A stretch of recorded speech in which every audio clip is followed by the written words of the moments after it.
Hi everyone, this is Mindy Eggen and welcome back to my channel. In today's video, I am having more fun with some spooky Halloween shaker cards because Pretty Pink Posh makes it so easy to create these shakers.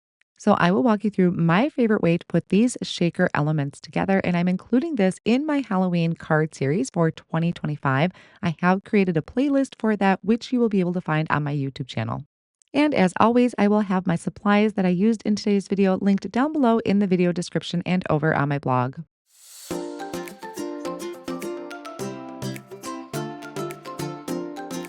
So here's a quick look at the products that I'm going to be using today. I have the Spellbound shaker beads, which is in a mix of these greens, blacks, whites, and purples. I have the spider shaker. I have the Halloween word scenes, which I'm going to use for my sentiment. I also have Spider Friends, which has an additional sentiment I'm going to use. This is the layered, I think it's called layered spider webs or layered cobwebs stencil. And then I have the Halloween, I believe it was bucket additions. Again, I will have all of those supplies linked in the video description. So the first thing I do is I take the base layer of the spider and I die cut there out of some light purple cardstock. And then I take another one, die cut the window out of it to create that window element for my shaker card. I'm also going to take that base layer and die cut it from some acetate. Now, acetate can sometimes be a little tricky to get it to cut all the way through. In this case, it doesn't matter because I just want the body portion. So I'm trimming that out with my scissors, just trimming off the legs. And this is what's going to kind of contain our shaker bits. Now, on the back of my window piece, I'm placing some liquid glue around the body part, and I'm going to place my acetate over the top. And then I'm going to place something heavy on it, like some acrylic blocks or a Misty, and just let it sit for a minute or so until that glue is dry. Now, there's a few different ways that you can create your shaker element. One of them is by stacking die cuts. If you die cut out the window piece multiple times from cardstock, you can stack them to create your well. You could die cut that right into your card front. But what I like to do is take these small foam strips. I remove the backing on both sides, and that allows me to curve this around the body. Now, you just want to make sure that you butt up the ends right next to each other, which you would typically do in a shaker element anyway. But just make sure you kind of butt that up right next to it so that none of the shaker beads escape. And I also am very careful on how much I am touching the adhesive that's exposed because otherwise it's going to start sticking to your fingers and it's just going to get all over the place and kind of become kind of a pain, to be honest. But if you just minimize how much you're really touching that exposed adhesive, it goes really quick. Now, I'm also adding some of those foam strips to the legs because I want to add support to the legs. And then once I have that ready, I can take the Spellbound shaker beads and I'm going to just carefully pour these into that well. Shaker beads do not take up a lot of room, so I didn't need two layers of the foam strips. Just be careful not to have the bag touch that exposed adhesive. So once I have that filled, I can carefully remove the rest of the foam strips that may have had backing on them from the legs.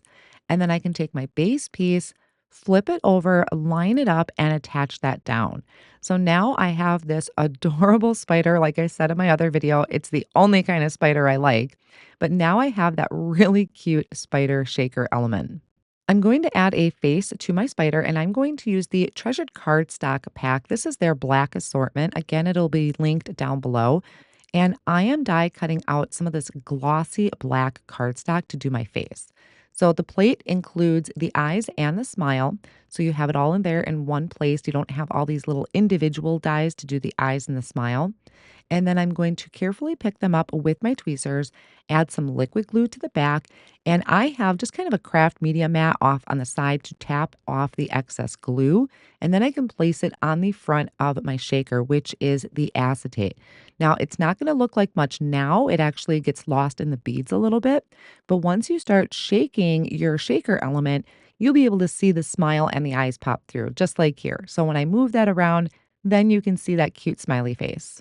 So this little guy would be really cute on some tags or gift bags, but I'm going to use it on the front of a card. So I have a piece of fog cardstock. It's a really nice light gray. It doesn't quite look like it in the video, but it's a nice light gray. And I put some removable tape on the back to secure it down to my work surface. Then I'm going to take the first layer of the layered spider web stencil, place it over the top, and hold it in place with a low tack tape. And I'm going to ink blend on sea salt ink. You can use any type of light gray ink here.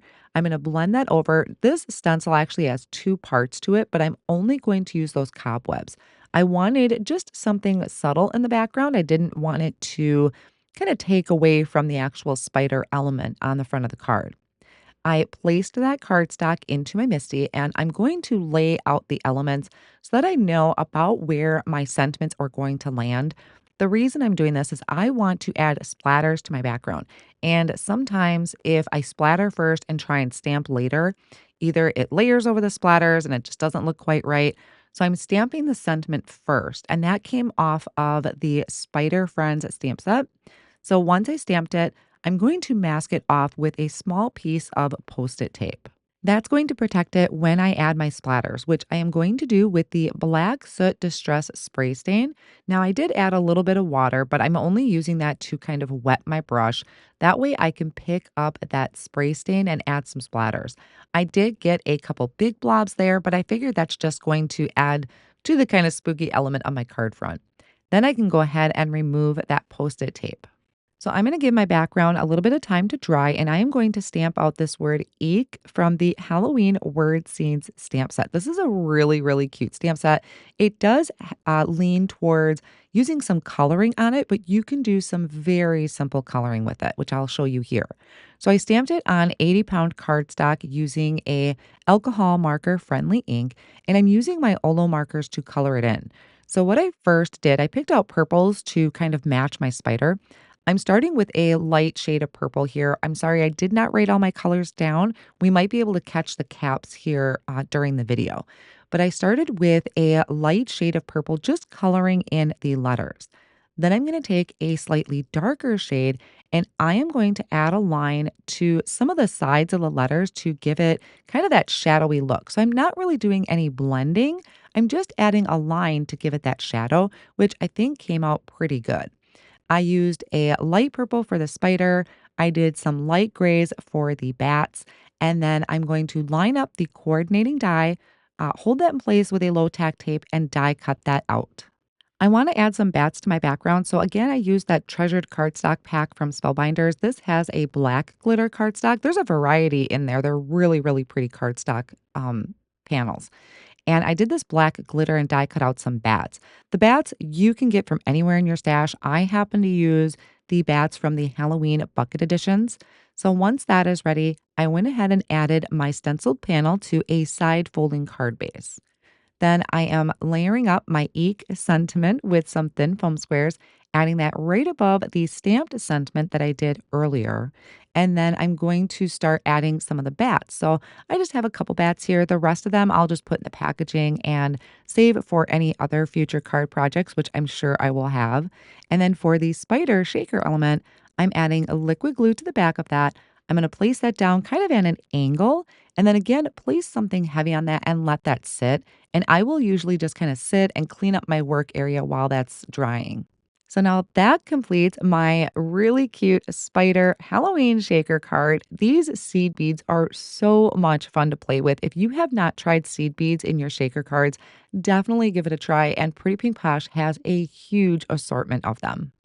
Now, again, this is part of a Halloween card series that I'm trying out this year on my YouTube channel. This is card number 2. I will link card number 1 here at the end of the video. And I do have a playlist that I started also on my YouTube channel. I want to thank all of you for joining me today. And if you're not already subscribed to my channel, I would love it if you become a subscriber and be sure to hit that notification bell so you're notified when new videos are posted. Thanks again and see you soon.